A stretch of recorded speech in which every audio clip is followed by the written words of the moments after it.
Good afternoon. Another busy day here at the White House.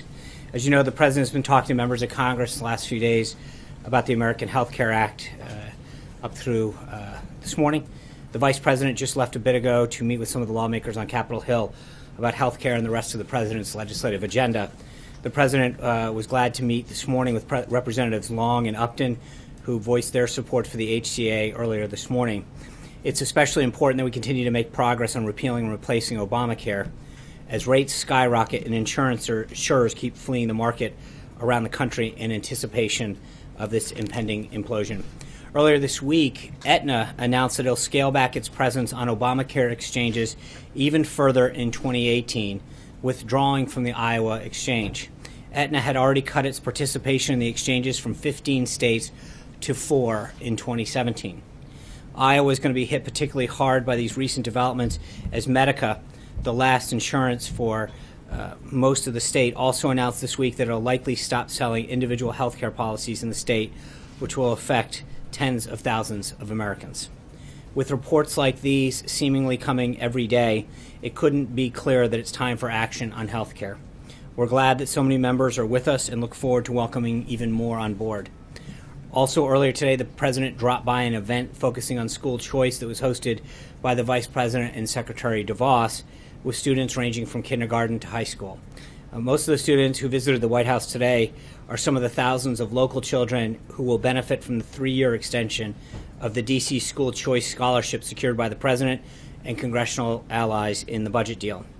The District of Columbia's Opportunity Scholarship Program, which was launched in 2004, provides vouchers to D.C. students whose family either receive benefits under the Supplemental Nutrition Assistance Program, also known as SNAP, or earn less than 185% of the federal poverty level. And this program gets results. Last year, 69% of D.C. public school students graduated from high school. That's compared to an incredible 98% of the D.C. scholarship students who received their high school diplomas last year.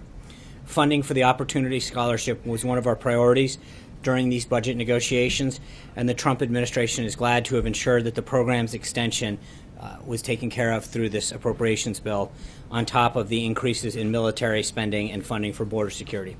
Today, the President welcomed the President of the Palestinian Authority of the White House for an official visit. The visit stemmed from a phone call the two leaders had on March 10th when President Trump invited President Abbas to Washington so they could discuss in person ways to move forward on a comprehensive agreement that would end the Israeli-Palestinian conflict. The two leaders made their own statements just a little bit ago, but to give you a few additional details, some of the topics that were discussed during their meeting and the lunch were advancing the Israeli-Palestinian peace, preventing incitements to violence, particularly in media outlets directly associated with Palestinian Authority, strengthening efforts to combat terrorism, including defeating ISIS, measures to empower the Palestinian economy and provide economic opportunity for the Palestinian people. And additionally, the President raised concerns about the payments to Palestinian prisoners in Israeli jails who have committed acts of terror and to their families, and emphasized the need to resolve this issue. Later this evening, the President, along with the Vice President, Mrs. Pence, will host members of the White House Evangelical Advisory Board in the residence for a discussion, prayer, and dinner. The President is proud to welcome these faith leaders to the White House for the first time and thank them for their steadfast support ahead of the National Day of Prayer, which is tomorrow. Later tonight, the Vice President will also deliver a keynote address at the Susan B. Anthony List's 2017 Campaign for Life Gala. The Vice President's office has more details on that. And with that, take your questions. Ken. Sean, on healthcare, does the President feel like we've reached an inflection point here with the House? Is this a make or break moment in terms of getting the bill through the House? And what precisely is the President doing, and what arguments is he making to members on why they should support this bill? Well, I think he's making several points. One is the need that Obamacare is failing, and that, as I just mentioned with Aetna, in so many cases around the country, the need to have a provider is becoming greater and greater. Two is that costs are out of control. These are two basic tenets that you've heard us talk about. But I think overall the efforts that were made and continue, and especially the effort this morning with Congressman Long and Upton, help bring more people into this effort, make it even a stronger bill, and ensure that Americans have a health care system that gets them the care that they need at a price that's affordable. Is this a now or never kind of moment, though, with the bill in terms of the House? I don't want to put it there. I'm not. I mean, the president's made it clear before that he's not trying to set a date certain. Obviously, that's up to the Speaker and the House leadership to determine when that time is appropriate. But as you have seen, we continue to move closer and closer to that time. And the number of members who are supporting it continues to grow further and further. And I think that's a very promising sign. Yeah. Thanks, Sean. Yesterday, the president tweeted that FBI Director James Comey gave Hillary Clinton a, quote, free pass for many bad deeds. Is the president comfortable having an FBI director that gives out free passes serve during his administration? The president has confidence in the director, but I think clearly his point was after some of the comments that were made yesterday regarding the reason for the outcome of the election. I think he just wanted to make it clear what exactly happened. On healthcare, the president appears to be directly involved behind the scenes. How much responsibility does the president plan to take for the outcome of the vote if it does occur this week? Well, I think if we have a vote, which is looking greater and greater every day, but again, I'm not going to get ahead of the House leadership in deciding when that is. My assumption is the House leaders will call that when that number is will put us over the top. And I feel like, again, you saw 2 votes come down today. The president's been on the phone constantly. The vice president, the chief of staff, other members of the legislative affairs team calling members, talking to them, hearing their concerns. But I think we've made this an unbelievable bill and an unbelievable replacement for Obamacare, which is failing. And that's what we've sought to do from the beginning. Yeah. John, there was a report in Politico yesterday that seemed pretty well sourced, indicating that President Trump plans to sign an executive order tomorrow in the name of religious freedom. Will the president sign a religious freedom executive order tomorrow, and will it enable discrimination against LGBT people? So I know we've talked about EOs for a long time, executive orders. Tomorrow is National Day of Prayer. There'll be a proclamation the president will sign. We're looking forward to having religious leaders from multitude of backgrounds come to the White House and celebrate this day with us. But I've never gotten ahead of executive orders, and I'm not going to. Can't deny that the executive order that the president is a friend of the LGBT community. Isn't that a lie? I answered the question. Thank you. Try to be a friend of the LGBT community if the president isn't considering this executive order. Blake. Thanks, Sean. I want to get your reaction to former President Obama. He tweeted yesterday after Jimmy Kimmel's monologue that went viral. The monologue you've probably seen about his child. Kimmel talked about the need to cover pre-existing conditions, the need for funding for the NIH, and Mr. Obama said, quote, "Well said, Jimmy, that's exactly why we fought so hard for the ACA and why we need to protect it for kids like Billy." Your reaction to both of them would be what? Well, I think we share that concern for the Kimmel's child as well as any child that needs care. And that's frankly why the president fought so hard to improve the bill like he did this morning, to make sure that there was that extra layer of protection for anybody with a pre-existing condition, no matter their stage in life. That's why we're fighting so hard for this. But I think most importantly, and I think at the end of Jimmy Kimmel's monologue, he said that there is no, we need to have some of these things that aren't Republican or Democrat, that they're American policies. And I think that's what the president's fighting for right now, is to make sure that we have a healthcare system that doesn't matter where you live or your background, that it takes care of people. We're making sure right now, and we've talked about this endlessly over the last month or so, but we've got a healthcare system that's not doing what it's supposed to. It's failing. It's costing people too much. It's giving people a card, not coverage. And what the president's trying to do by working with these members of Congress is to make sure that we have the strongest possible healthcare system that covers them, that gives them the care that they need, that allows them to go see a doctor, that covers pre-existing conditions, and does so in a way that's not going to be out of range and unaffordable for most Americans. And I want to ask you about what Hillary Clinton said yesterday. She said, quote, "If the election had been on October 27th, I would be your president." And on the Hill today, James Comey, testifying, said, quote, speaking about October 28th, he said, "Would you speak or would you conceal?" James Comey make the right decision on October 28th? Well, look, I'm a Patriots fan, and I think if games ended in the third quarter, there would have been a different team here last week.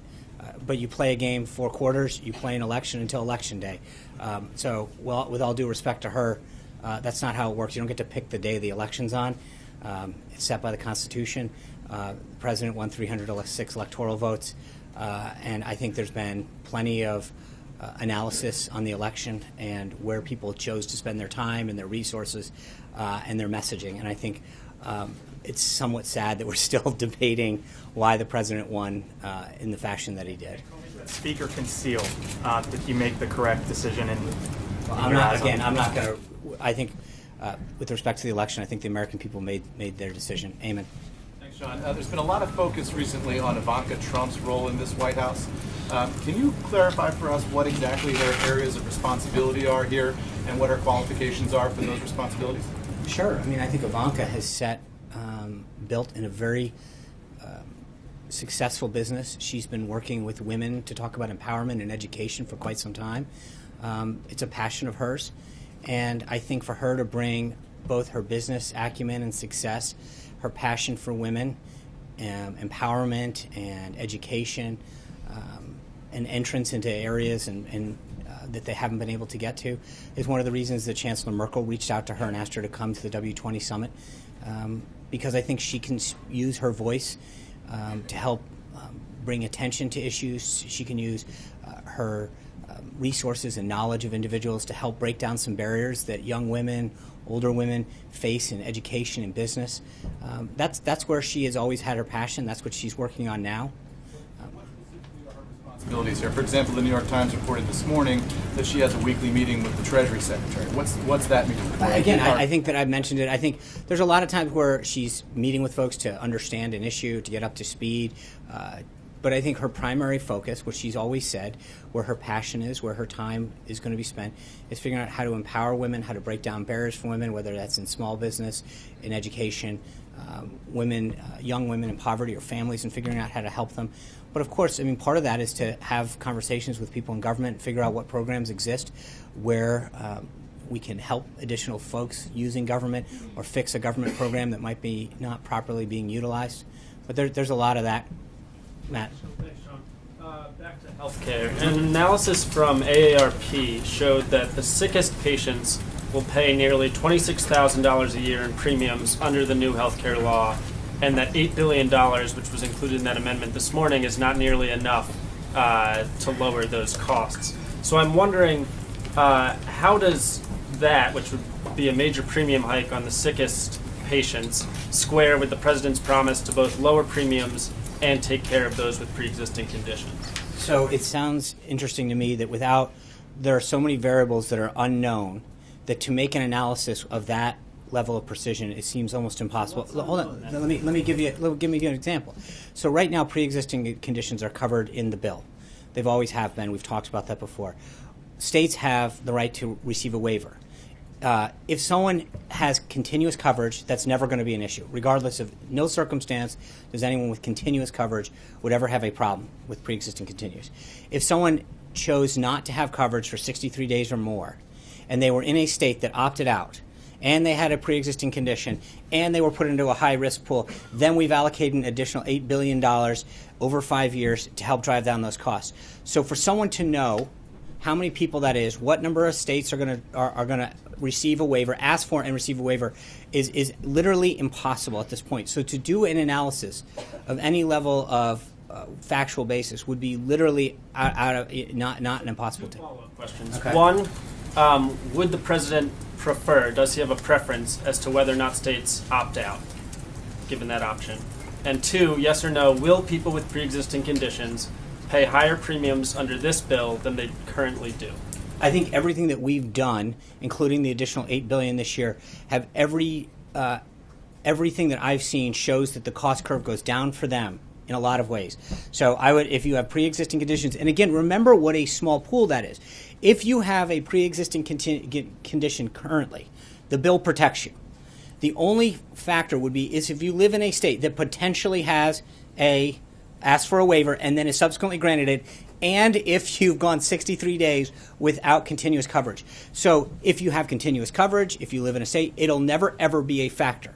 But the president has worked to make sure that in every single scenario, everybody, he has kept true to his word that pre-existing conditions are covered and that the cost curve continues to bend down. And so then on that other question, the congressman this morning from Michigan was saying he's confident from conversations with his governor Right. that his state will not ask for a waiver. Great. Does the president have a preference as to whether or not states ask for waivers? The president's preference, and the president believes in states' rights, number one. Number two, his, not just preference, his goal is to make sure, as he stated repeatedly, is that pre-existing conditions are covered, care coverage goes up, and costs go down. Those are the principles that continue to guide him. Cecilia. Thank you. I want to go back to Director Comey on the Hill today and some things he said about Russia. One of the things that he said was the Russian government is still involved in American politics. Is that the view of this White House? I think that's the view of the FBI. I mean, I'm not. Is that different than the White House? I don't. I mean, we rely on them and the rest of the intelligence community to provide the president with updates on what they're learning. So it's not. We don't. It doesn't go that way. The director and the intelligence community update the president on all of the threats that the United States faces and all of the intelligence activity that need to be briefed. And in that particular one, does then he accept that? Well, again, I don't know what he is. Briefed the president. I'm not trying to be coy on this, but I'm just saying, I don't know what he has recently briefed or how. I know that the question that was asked during the testimony. I don't know what new evidence beyond what they shared with the president in December has happened between then and now. Okay, there's one more thing on that front. He called Russia, quote, the greatest threat of any nation on earth. Is that something the president agrees with? I think the president's been very clear that he thinks the threat that North Korea poses with the potential nuclear weapon that has range capacity is something that he finds to be threatening to the lives of American and our allies. Alexis? I have two healthcare questions. Okay. Can I follow up on what you were saying about the president's conversation with Congressman Upton? Until yesterday, the president thought there was sufficient funding, and Congressman Upton came to him and suggested $8 billion more. You were just saying that it's impossible to estimate what would be needed. My question is, why did the president think that there was sufficient protection for those individuals who have pre-existing health conditions yesterday, but today he now believes $8 billion will cover it? What persuaded him that the number that he had embraced yesterday was not sufficient and that $8 billion is going to do it? So, in this particular case, Congressman Upton, I think Congressman Long addressed it, that he, through a series of conversations that he had with the president, shared with the president a concern that he had in their shared goal of covering pre-existing conditions. The president, as Congressman Long discussed outside, expressed that the president expressed to him that the pre-existing conditions were covered and went through the various scenarios. Congressman Long felt as though there were scenarios in which potentially the high-risk pool, it wasn't a question of coverage, it was a question of cost. And so the president engaged in a conversation with them, and through some of the analysis that Congressman Upton and Congressman Long had done, the president agreed that if we add an additional safety net, which is frankly what that is, not on the coverage but on the cost, that could ensure that the cost curve further gets bent downward. And the president agreed, because at the end of the day, look, the president's talked about this from the beginning, that he wants to work with members to make it the strongest possible bill, to have the strongest outcome for the American people in a healthcare system in which both the cost continues to go down. And I think that's one point, Alexis, that we keep forgetting in this discussion. With what we're trying to do, it's not just replace Obamacare. Obamacare is dying on the vine. The costs are spiraling out of control, deductibles are going up, and carriers, again, this isn't a theoretical discussion. Aetna, as we just discussed, is pulling out of states, and counties around the country are now going down to one, in some cases, zero choices. So this isn't a question of just replacing something. We are actually at a point where if we don't do something, some people in this country will have no options for coverage. We've got to do something, and that's where the president has been willing to work with members, pick up the phone, and figure out how do we get this done to make sure that every American's got the coverage that they need. Also ask about the next step. There are members of the House who are concerned on the Republican side that they could vote for something that will change dramatically in the Senate. What is the president's message to those members who are concerned about that? Is he going to press the Senate to embrace whatever may or may not come out, but you hope may come out of the House? Well, of course. To be adopted by the Senate in whole. Well, I think the legislative process works its will. The Senate will take up the House bill, and then they'll go to conference. And then that's when both sides, again, will have an opportunity to discuss any potential changes. The president feels really good about how this bill has evolved, how much stronger it's become. to achieve the goals that he set out, and he continue to work with Leader McConnell and others when it gets to the Senate to make sure that we, anything that there could be issues that come up between now and then, but our number one goal is to get it out of the House, focus, and then have those conversations with the Senate, and then go to conference. But for right now, and in a perfect world, they would just take it straight up and we would go. But I have a feeling the Senate's going to want to say at this, so we'll go from there. John. Thanks a lot, Sean. Chairman Upton and Congressman Long, we're very pleased, as we heard before, with this legislative fix. They say they've turned their no's into yeses. That's right. Do you believe there's additional legislative fixes that are still to come before this bill actually hits the House floor? The president's always said he's willing to hear ideas. This is a question for Speaker Ryan and Leader McCarthy and Congressman Scalise in terms of when's the appropriate time. If they feel that they've gotten to a place where they have the votes necessary to take it to the floor based on the number of suggestions and fixes and updates, then that'll be up to them. But I'm not going to prejudge. In this case, through those conversations, and the president has constantly been on the phone for the last several days and continues to do so to hear members' issues and concerns. And so if there's a point, but I think we're getting to that number closer and closer. But that will be ultimately a decision that Speaker Ryan and Leader McCarthy have to make. On timing, I've heard different things from the president over the course of the past few weeks. At one point, I heard the president say he wants the bill to be taken up now. Other times, it's not important, just get the bill right. What's your view? Is it very important, as far as the administration is concerned, that this bill vote take place sooner rather than later? Well, obviously, the sooner the better, right? But we don't want to put it up for a vote. I mean, the goal is to pass it, which we continue to get closer and closer to every day. But you don't want to put it up, and not move forward. So the president wants to make sure that the leadership is confident that they can pass the bill, and I think he's done everything he can in terms of speaking with members of the House to get there. But ultimately, that's going to be their decision to do it. And I think we continue to feel optimistic about the direction that we've seen the legislation go. Mike. I wanted to revisit the president's comments and his tweets about the omnibus spending bill. He campaigned on his business record as on his ability to make good deals, make better deals than politicians in the past have. Does the president view the spending bill as a good deal? Yes. Chris. Sean. Thank you. Sean, can you say definitively that no one living with a pre-existing condition will pay more under the Upton amendment that does get passed? I think we've done everything we can to do that, and every measure that the president has taken further not only ensures that people with pre-existing conditions get covered in every scenario, but does so in a way that bends the cost curve down. But can you guarantee it? Well, I mean, I think, with all due respect, to answer a question to say, can I guarantee something? But I can tell you that every single thing that the president has done, including the action that he took this morning to work with members of Congress, does everything by every account to bend the cost curve down, to help anybody that would potentially fall into that small group of individuals to bend the cost curve down who have pre-existing conditions. So the answer, is yes, that we have done every single thing possible to get that down and to ensure that, number one, that potential is as small as possible, because the bill covers people with pre-existing conditions, number one. Number two, it does everything to ensure that if a state seeks a waiver, that they are still covered. But it looks at every single possibility to ensure that people get the care that they need. And is there a concern? You criticized former President Obama rushing through his health care plan. Is this not being rushed through? This legislation hasn't even been scored yet by the CBO, for example, or put up for public debate. This latest piece of legislation. Well, every piece of legislation evolves as it goes through the process. We saw that this morning. I think we had a piece that makes it even a stronger bill. But the underlying principles that we have been talking about have been something that Republicans have been talking about and have had the contours of for the last 7 years. This was something that has been part of the process for a long time. Does he expect to see a vote this week? The president, I've mentioned this 5 times, the president expects to see a vote when the speaker and the leader and the whip call a vote because they believe they have the votes to go on. John. Sean, it looks like we're on the precipice of a vote on the omnibus spending bill.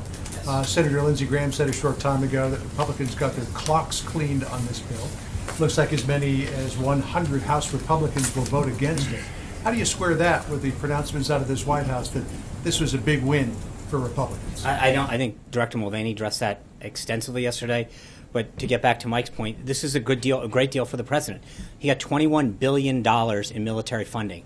That is a huge campaign pledge that he made very clearly to modernize and update the military. It fully funds the largest military pay raise in 6 years. It ends the Obama-era sequestration policy of pairing increases of domestic spending for every dollar to dollar. It got $1.52 billion in border security, which is the first installment in securing our nation's southern border. It get $1.3 billion to coal miners, which delivers on another promise that he made. There's no Obamacare bailout, the CSR payments, which was something that the Democrats want on. There's a 3-year extension of the D.C. Opportunity Scholarship Choice, which you saw the children that will benefit from that this morning. It increases funds for opioid crisis. It eliminates rescinds and terminates 150 programs or initiatives. I think what you look when and Director Mulvaney laid this out yesterday. When you look at what the president came forward with a month or so ago and said, "These are my priorities," he got what he asked for, and I think that's big. So this is the president feels very good about what he got. And again, I think it's important to underscore 2 points. Number one, in the Senate, we needed 60 votes. This had to be a bipartisan action because it is a spending bill. So therefore, we needed to get Democratic votes with us. But if you look at as Director Mulvaney pointed out yesterday, it used to be a 1-for-1 spending increase if we wanted military increase. We got that down to $1 to 20 cents. That is a huge win for the president. He negotiated a fairly strong deal when it comes to what they got versus what we got. The other thing that's important to understand is that this is just the final 5 months of FY18. Any president coming into office wouldn't get the first shot at a budget until the end of September of the year after they got elected. So in theory, he got to push for his priorities: military spending, border security, D.C. schools, all of the things I mentioned, right out of the gate. And for the last 5 months of this fiscal year, something that should have happened during the Obama administration, he got his priorities a down payment on them. Quick second topic, if I could. This is at least the fourth administration in a row that has come in with optimistic predictions of how Middle East peace will go. What's going to be different this time around? Well, I think the man is different. You look at what the president's diplomacy style is paying dividends, whether it's getting someone who is held for years in Egypt released, whether it's the action that China's taken. The relationships and the foundation that the president is rebuilding are going to pay huge dividends for this country in terms of our economic interests, our national security interests.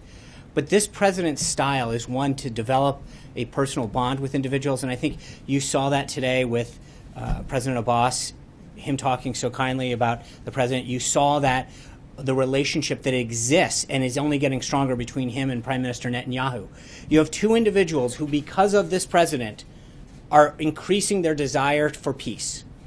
You've got an individual in President Xi in China that has taken fairly significant action to help come work with the United States, especially with respect to our desire to end the threat in North Korea. That has been unprecedented. The president's ability to connect with an individual, to work with them towards a shared goal, to have backroom diplomacy, is something that is going to continue to pay dividends and get results for this country. Can Charlie. I follow up on John's question, please? Charlie. In January, the president did an interview deriding the little toy walls on the southern border. That's a quote. And said, "I don't know why they're even wasting their time." Why is the government focused so much on existing border security measures rather than fighting for the wall that he promised that he would build? Thank you for an opportunity to show you some things. So if I can get the first image up. You asked. No. But you literally could not have helped me out.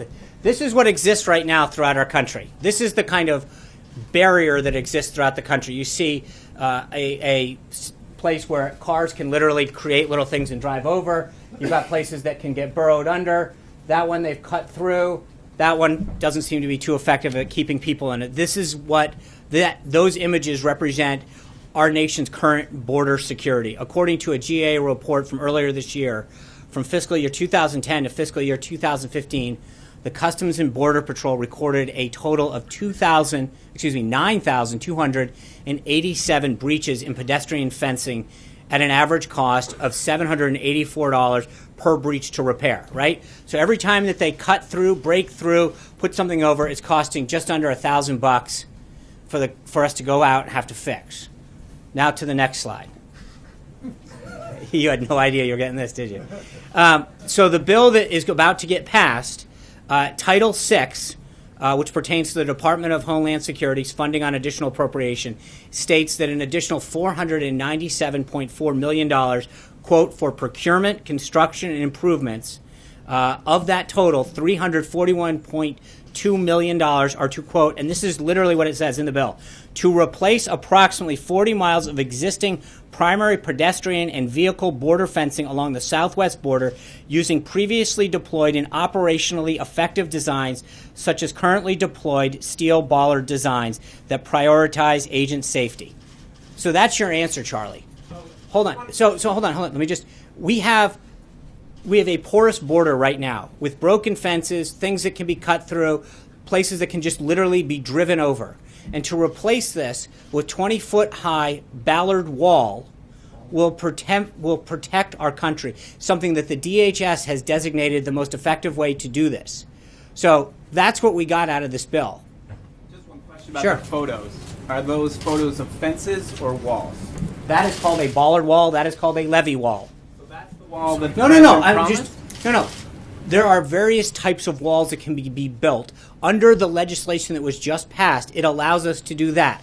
As we've mentioned, that is called a levee wall on the left. That is called a Ballard wall. Huh? So that's not a wall, it's a levee wall? That's what it's actually called. That's the name of it. It is called for Fencing, not wall. In this current bill, it allows us to do the following. So to be clear, in several areas along our southern border, we have what was in the first slide, which are areas in which someone can literally cut through with a pair of wire cutters or put a little barrier over that a car can drive over the top. Okay, what we've done is taken the tools that we have to replace, and if you look at that one in particular, you've got a chain link fence is what is currently at our southern border. That is literally down there now. We are able to go in there and instead of having a chain link fence, replace it with that Ballard wall. That's what it is. It's not the wall the president promised. Hold on. Hold on, Jim. We're going to take turns, but just to be clear, because Charlie asked the same thing, so I'll give you a little help on this one. That this is the 2017 budget. This is a down payment on what the president is going to prioritize in the 2018 budget that starts October 1st. And as I mentioned to John Roberts, the idea that we even got a shot at this is something that should have been done last term under President Obama. We have an opportunity to use the last 5 months of the FY17 budget to get the president's priorities jump-started. So he is using the current bill to get his priorities moving and put it down. To answer the question, it is currently being built in Naco, Arizona, Sunland Park, New Mexico, and we are going to be starting to do this in San Diego, El Paso, and Rio Grande Valley. So you're basically just telling supporters, the president's supporters, to be satisfied with this existing tough guy fencing until he's ready to build the wall. No, what I'm telling anybody is that the president said he was going to build a wall, and he's doing it. And he's using the best technology and what the Department of Homeland Security under Secretary John Kelly says is the most effective way to keep people out, to stop drugs, to stop cartels, to stop human trafficking, and to prevent illegal immigration. That's what I'm telling you. Today and said he wants to see East Jerusalem as the capital of the future Palestinian state. Yesterday, Vice President Pence said you're still looking at moving the U.S. Embassy in Israel to Jerusalem.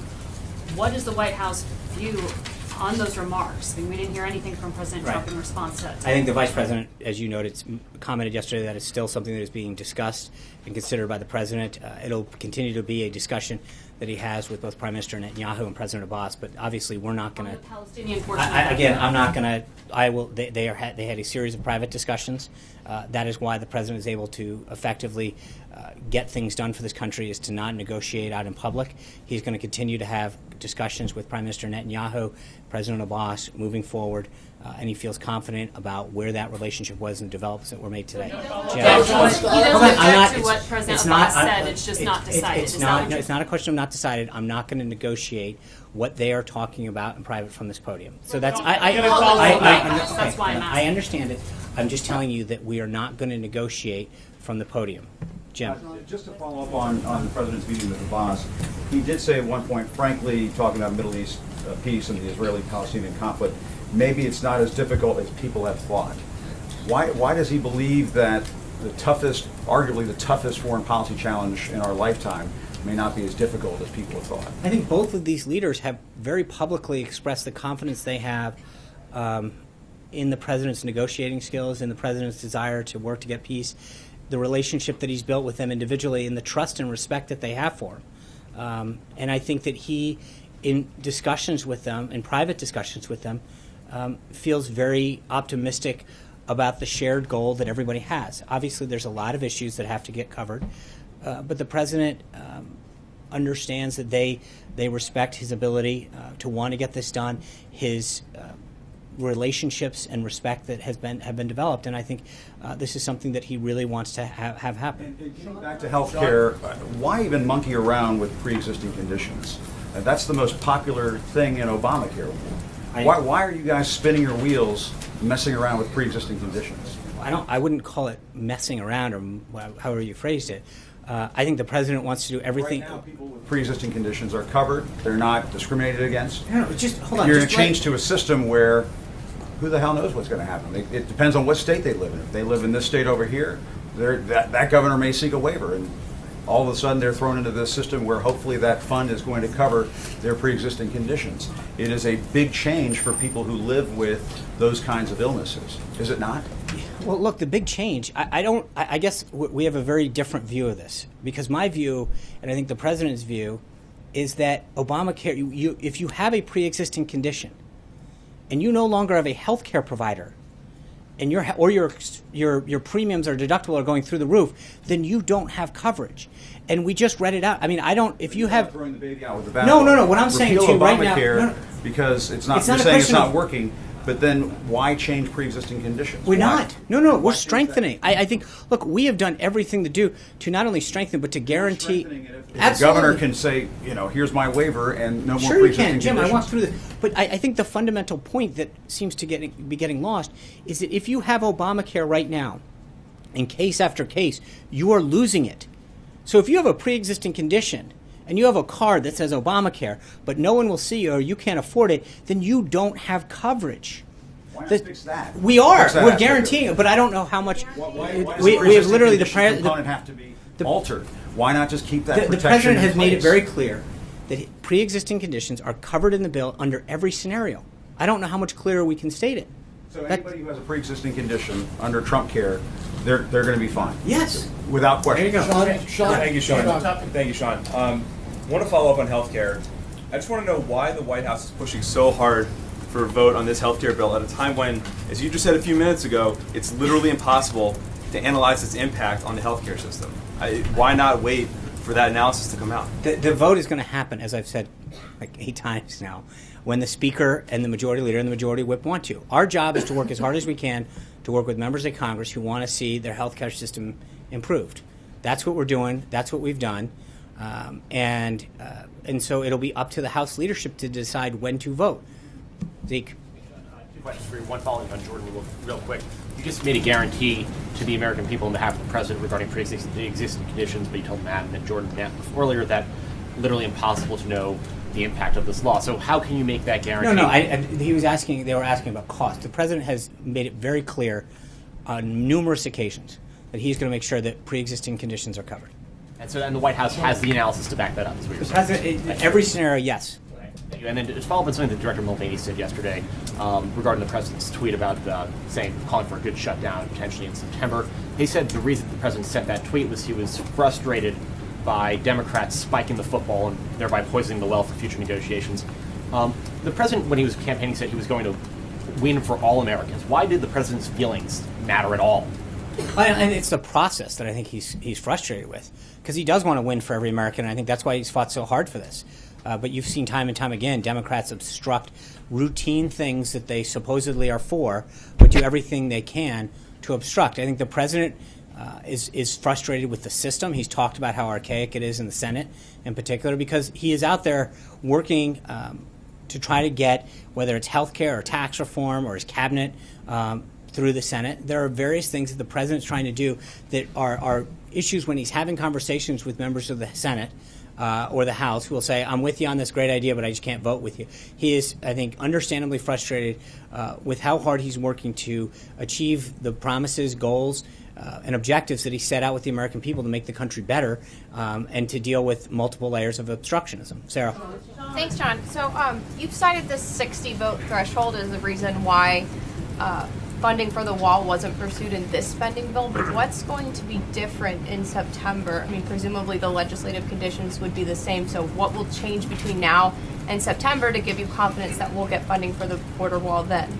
Well, I think there's multiple things. When you come in, this CR, there was a lot that was already carried over from last time in terms of because it's not just a continuing resolution, it's a total omnibus package, meaning that there are multiple bills that are part of the underlying package that already have increases or underlying policy in them from the previous fiscal year, from the previous Congress, from the previous administration. This bill will reflect in 2018 the president's priorities in working with the Republican House and Senate. Thank you guys very much.